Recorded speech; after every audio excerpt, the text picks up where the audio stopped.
In this video I'm gonna show you how to use fill command without using mouse.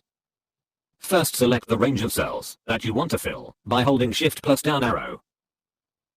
Then type the value as 1, then press Ctrl plus enter key. Another way is, first you have to enter the value and then select the cell range. Then press F2 key and press Ctrl plus enter. Next method is simple one, enter the value. Then select the range, then press Ctrl plus D. Next method is, enter the value, then select the range of cells. Then press Alt H F I D. Last method, which I actually uses.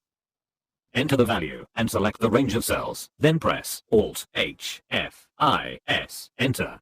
This method can be used to put serial number in tabulation. If you want to fill down with increment of 2, then repeat the same command, and extra you have to add number 2 and press enter, Alt H F I S 2, then press enter. This is how I execute in fast. Thanks for watching. Subscribe to learn more.